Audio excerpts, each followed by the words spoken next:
Check your coffee, sir. The maid's toddler warned the Mafia Boss. Seconds later, he froze.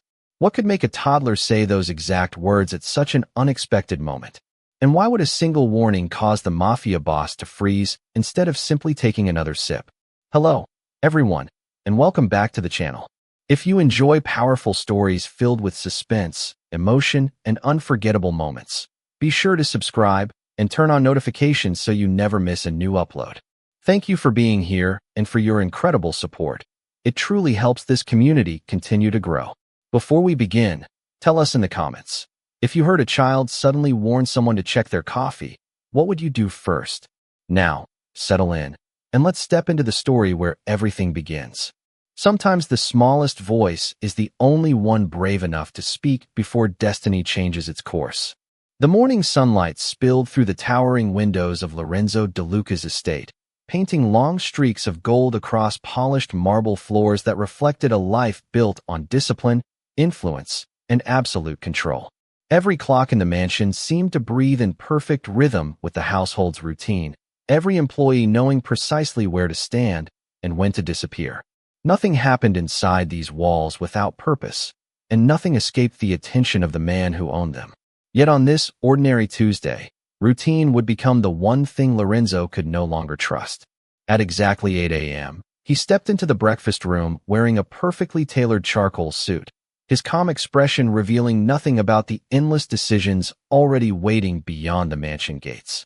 The aroma of freshly roasted coffee drifted through the air, rich and familiar, the same blend prepared every morning for nearly 3 years without a single mistake.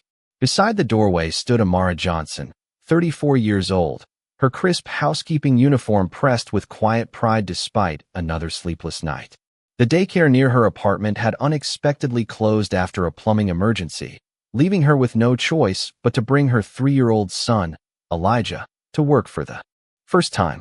She had apologized at least 5 times before sunrise, promising he would stay silent, stay close, and never disturb anyone.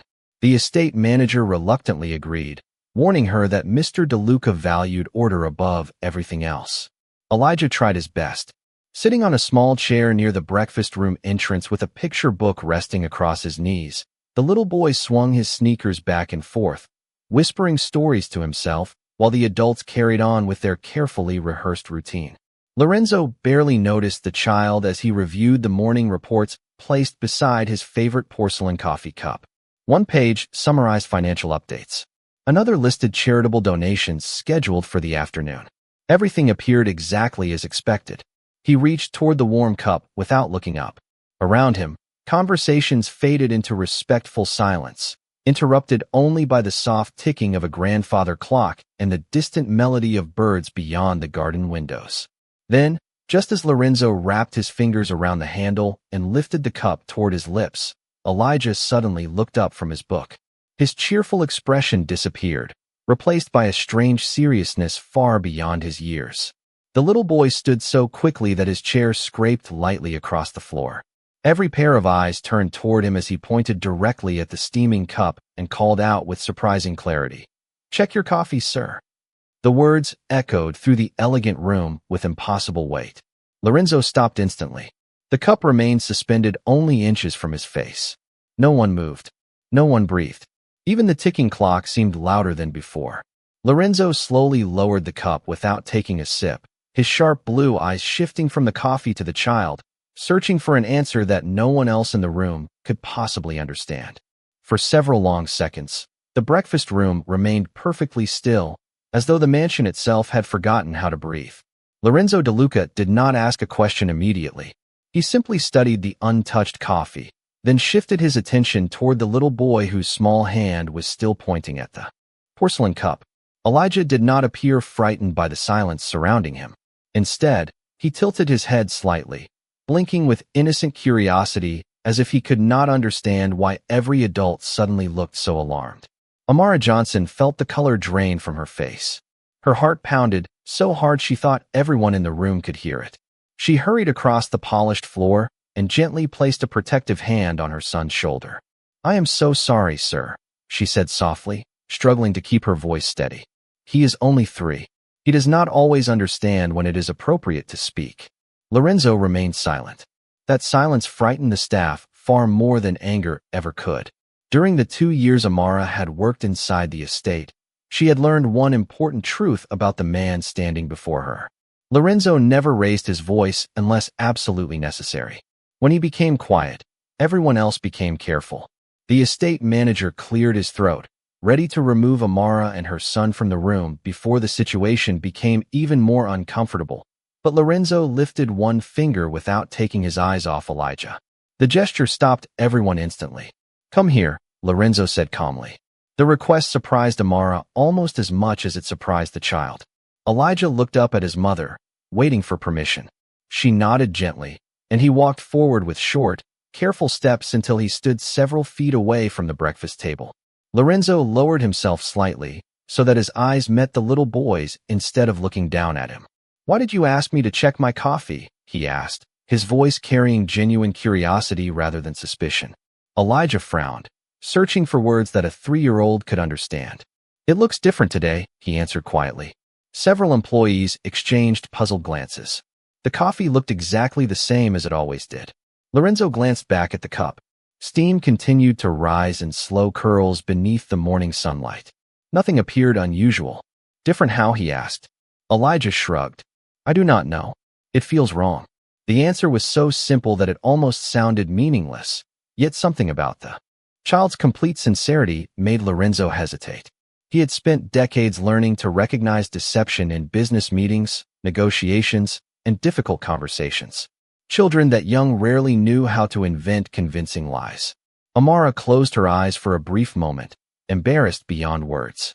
"Sir, I promise he is not trying to cause trouble," she whispered. "Ever since he was very little, he notices strange little things that I never see. Sometimes he says things that do not make sense until much later." Lorenzo looked at her for the first time that morning.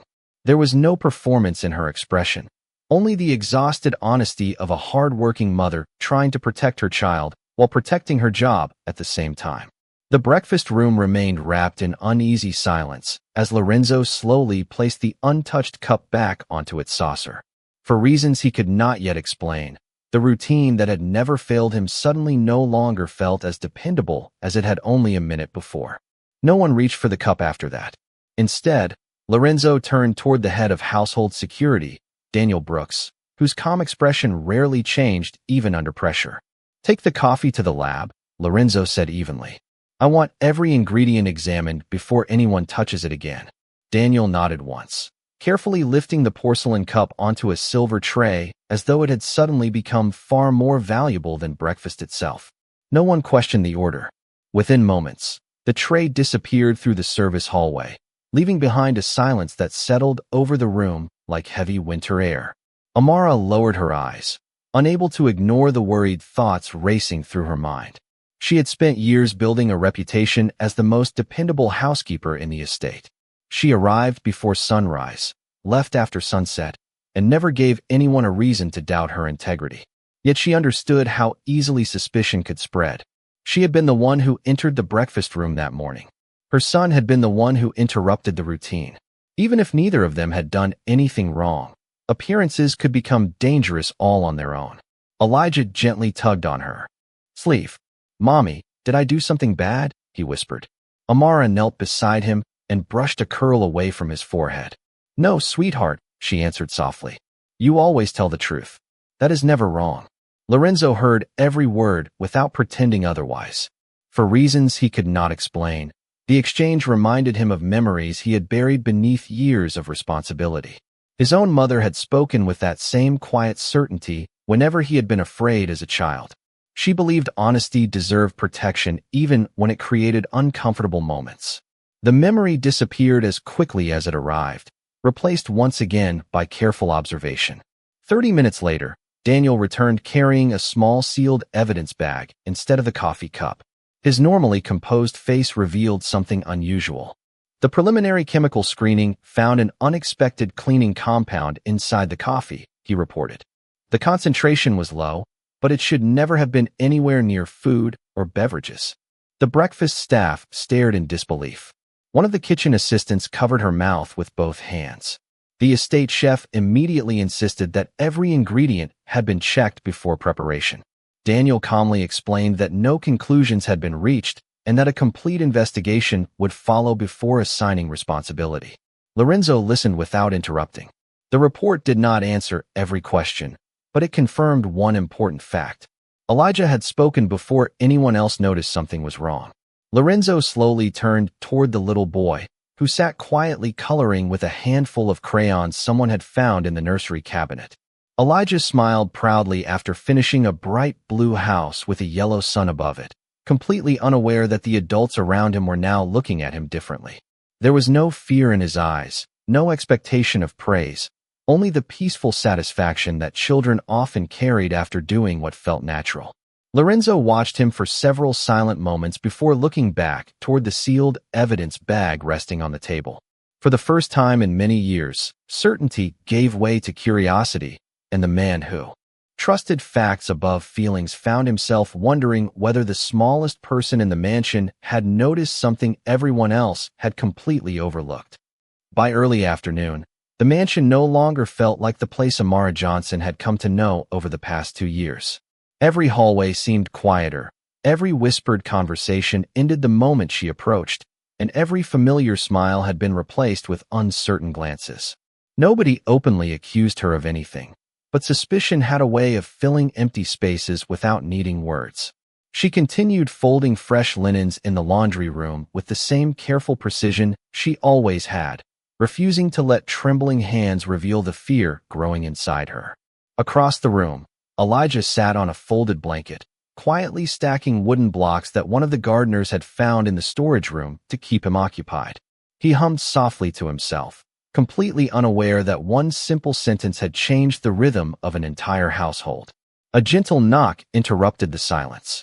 Daniel Brooks stepped inside with the same calm professionalism he carried everywhere. "Miss Johnson," he said respectfully, "Mr. DeLuca would like to speak with you." Amara slowly nodded, her stomach tightening as countless possibilities raced through her mind. She was certain the conversation would end with her dismissal. She had seen good employees lose their positions for far less complicated misunderstandings. As she reached for Elijah's small hand, Daniel shook his head gently. "Your son may stay here with Mrs. Patterson," he explained. The elderly laundry supervisor immediately smiled and opened her arms. "We will build the tallest block tower in the city while your mommy is gone." Elijah grinned and returned to his game without hesitation. Amara wished she possessed even a fraction of that innocent confidence. She followed Daniel through the long marble corridors until they reached Lorenzo's private study. Sunlight poured through floor-to-ceiling windows, illuminating shelves lined with history books, framed family photographs, and carefully organized files. Lorenzo stood near the window instead of behind his desk, looking out across the gardens where fountains sparkled beneath the afternoon sun. He did not turn immediately when she entered. "Close the door, please," he said quietly. Amara obeyed, folding her hands together to keep them from shaking. Several long seconds passed before Lorenzo finally faced her. His expression revealed neither anger nor satisfaction, only thoughtful restraint. "Tell me about your son," he said. The unexpected question caught her completely off guard. "Sir," she asked softly, "has he ever noticed unusual things before today?" Amara hesitated, wondering whether honesty would help or hurt. Finally, she answered exactly as she always had. "More times than I can count. Sometimes he notices food that has spoiled before anyone else smells it. Sometimes he tells me something feels wrong, and hours later we discover a broken pipe or an electrical problem.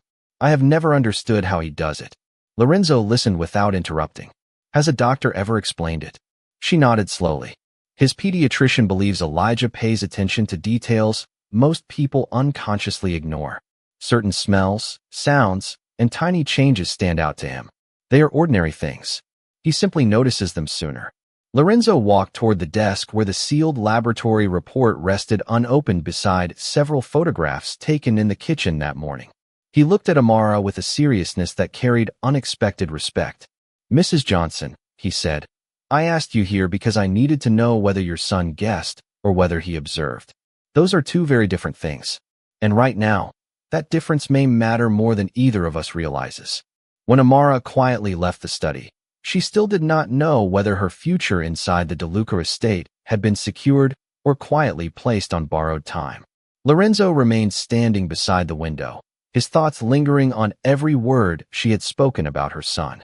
Facts had always guided his decisions. Instinct alone had never been enough. Yet the events of that morning refused to fit neatly into logic. Less than an hour later, Daniel Brooks entered the study carrying a thick folder containing the first complete findings from the investigation. Every member of the kitchen staff had been interviewed. Every ingredient used during breakfast had been traced back to its original storage location. Security footage from every hallway, pantry, and service entrance had been reviewed minute by minute. The report eliminated accident after accident until only one unanswered question remained.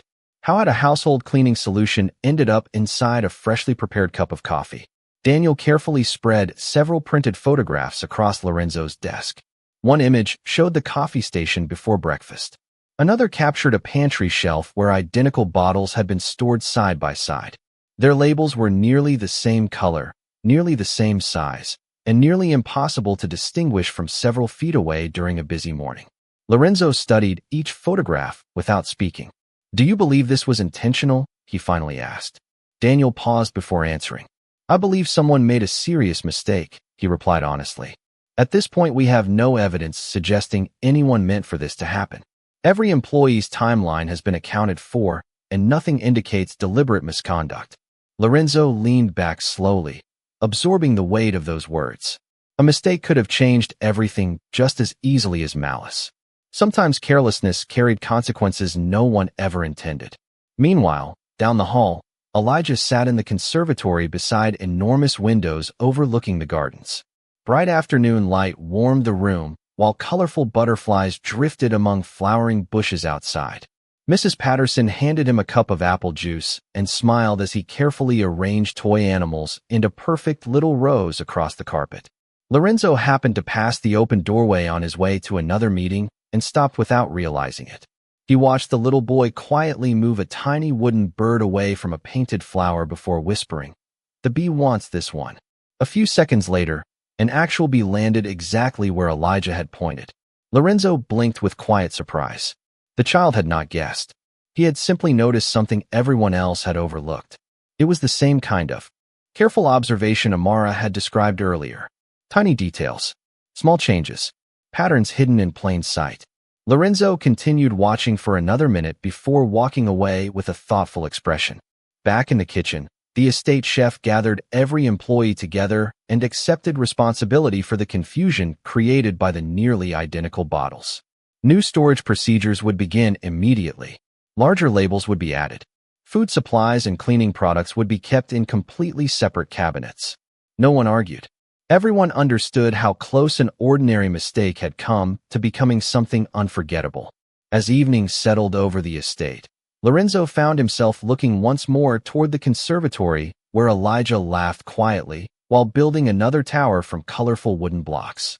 For the first time in many years, Lorenzo realized that wisdom did not always arrive wearing experience, authority, or expensive suits.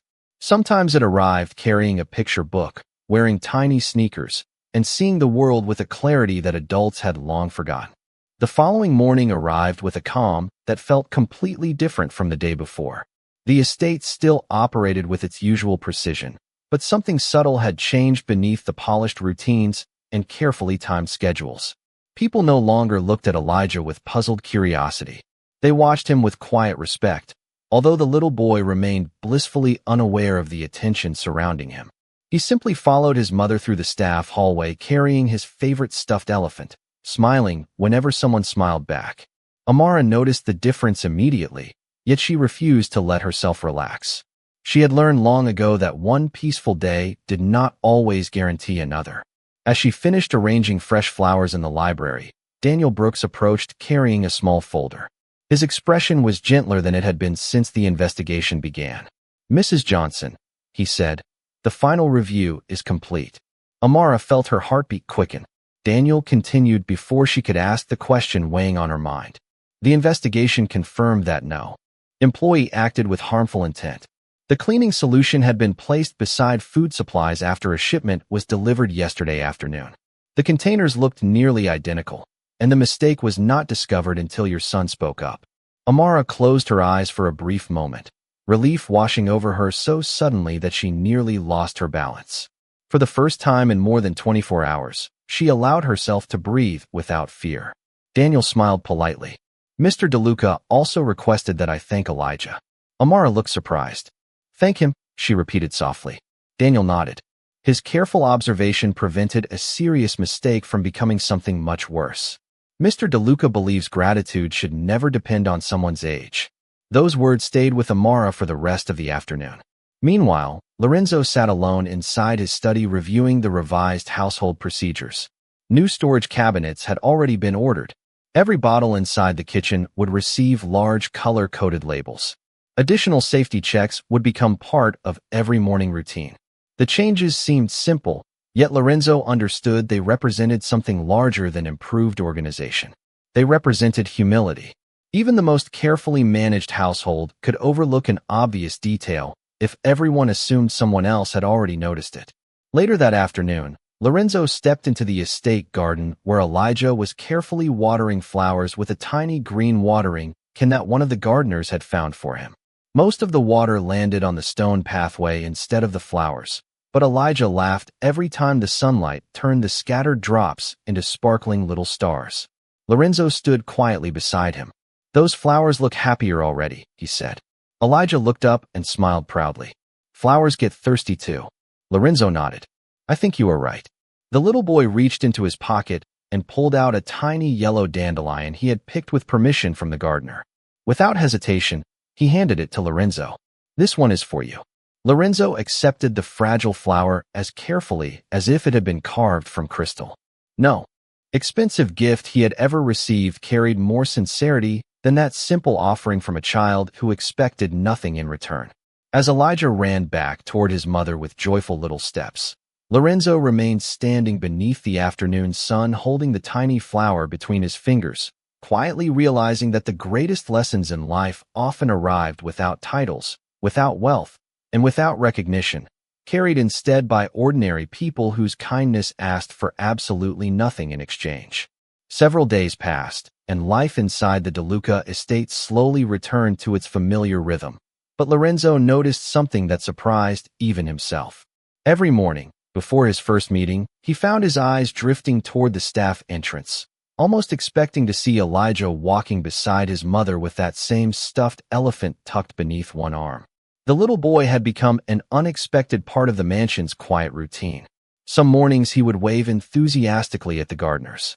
Other mornings he would stop to admire a butterfly resting on a rose bush or crouch beside a squirrel gathering acorns beneath an old oak tree. The employees who had once viewed his presence as an inconvenience now smiled whenever he passed. His innocence had quietly softened a place that had long been governed by efficiency instead of warmth. Lorenzo began noticing another change as well. Amara no longer rushed through the hallways with the nervous caution of someone afraid to be seen. She still carried herself with humility and professionalism, but the uncertainty that had shadowed her steps had faded. She understood that she had not merely kept her position. She had earned something far more valuable. Respect built upon trust instead of obligation. One afternoon, Lorenzo asked Daniel Brooks to arrange a brief meeting in the library. When Amara entered, she stood respectfully near the doorway, expecting another discussion about household procedures. Instead, Lorenzo closed the folder resting on the table and gestured toward a chair. Please sit, he said. The invitation alone surprised her. Staff members were rarely invited to sit during private meetings. Amara hesitated, before quietly taking the seat across from him. Lorenzo folded his hands thoughtfully. I spent many years believing experience was the greatest teacher, he began. I believed the people with the most titles, the most education, and the most influence naturally noticed what everyone else missed. He paused for a moment before allowing a faint smile to appear. Your son proved me wrong. Amara lowered her eyes modestly. He is still learning every day, sir. Lorenzo nodded. Perhaps that is exactly why he notices so much. Children have not yet learned to ignore the ordinary. Those words lingered between them like gentle echoes inside the quiet room. Lorenzo reached for a small envelope resting beside the folder and slid it across the polished wooden table. This is not a reward, he said before Amara could touch it. It is assistance. She looked inside and immediately recognized the documents. They confirmed that the estate would fully cover Elijah's enrollment at one of the city's most respected early childhood education centers, including transportation and learning support if he ever needed it. Amara looked up in disbelief, tears quietly filling her eyes. "Sir, I do not know what to say." Lorenzo answered with calm sincerity. "Then do not thank me. Invest in him. The world benefits when people who notice small things are encouraged instead of overlooked." Outside the library window, Elijah laughed as he chased drifting autumn leaves across the lawn, completely unaware that his future had quietly changed while he was simply being himself. Lorenzo watched the little boy through the glass, realizing that true leadership was not measured by the number of people who obeyed your voice.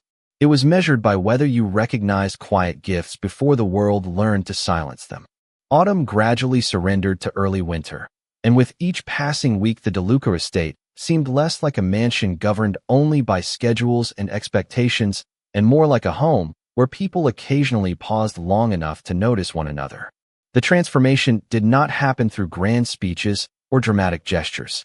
It unfolded through small decisions repeated day after day. Lorenzo greeted every employee by name instead of simply nodding as he passed.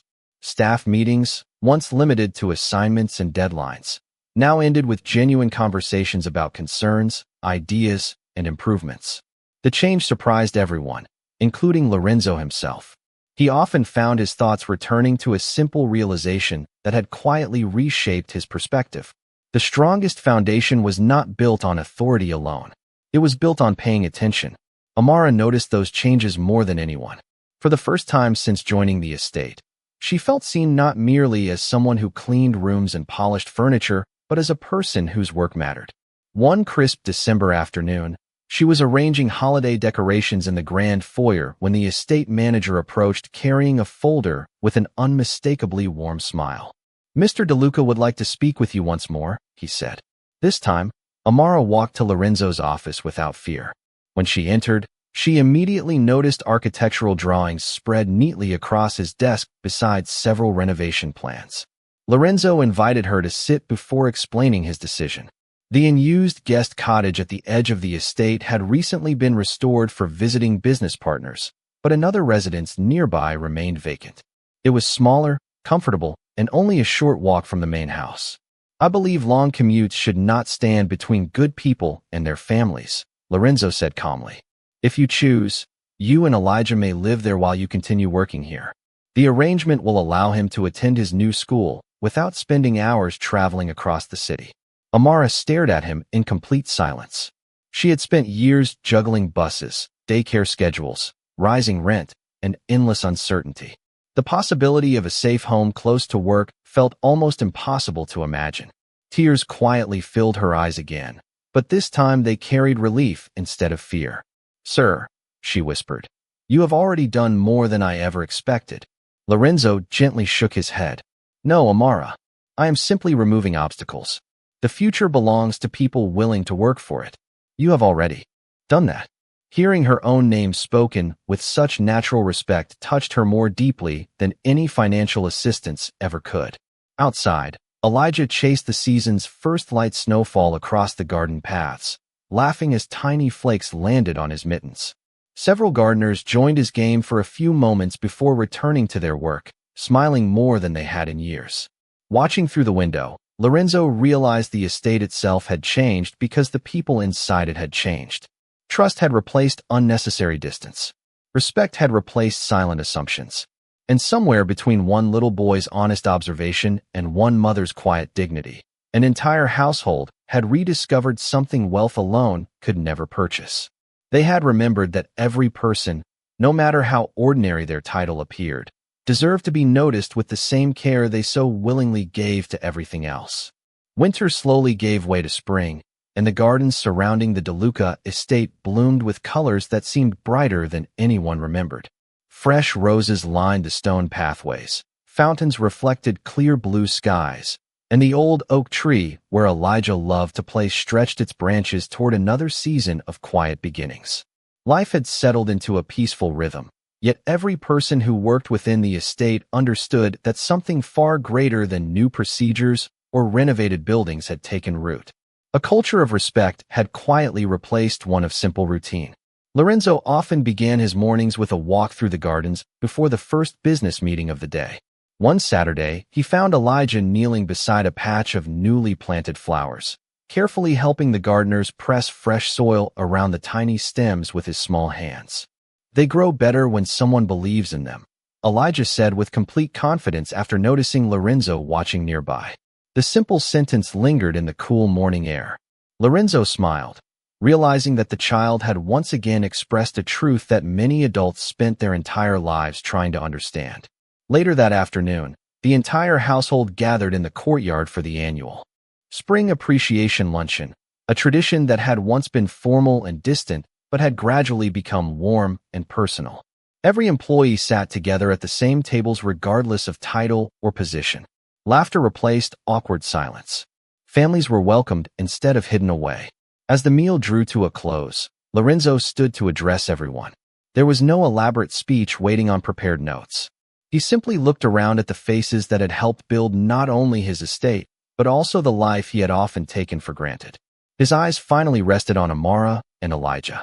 "Several months ago," he began calmly, "one ordinary morning reminded me that leadership is not about believing you already see everything. It is about remaining humble enough to recognize wisdom when it comes from unexpected places." The courtyard became completely silent. Every person here matters. Every observation matters. Every voice deserves to be heard with respect, regardless of age, position, or background. We became stronger because one little boy spoke when everyone else remained silent, and because one remarkable mother taught him that honesty should never be feared. Amara quietly wiped away a tear while Elijah looked around with innocent confusion, more interested in finishing his slice of apple pie than understanding why everyone suddenly applauded. Lorenzo walked over and gently handed the little boy a small wooden compass inside a polished oak box. "This belonged to my grandfather," he said softly. "He once told me that a compass only works when it tells the truth about where north really is. Never stop telling the truth about what you see." Elijah accepted the gift with both hands and smiled the same bright smile he had worn on his first day inside the mansion. As the afternoon sun settled across the gardens, conversations resumed. Children laughed beneath the blooming trees, and the estate felt more alive than ever before. Lorenzo stood quietly for a moment, watching Amara and Elijah walk home together along the garden path, knowing that wealth could purchase magnificent houses, beautiful gardens, and every comfort imaginable, but only humility could transform those things into a place worthy of being called home. And on that unforgettable journey, everyone inside the DeLuca estate remembered what true dignity looked like.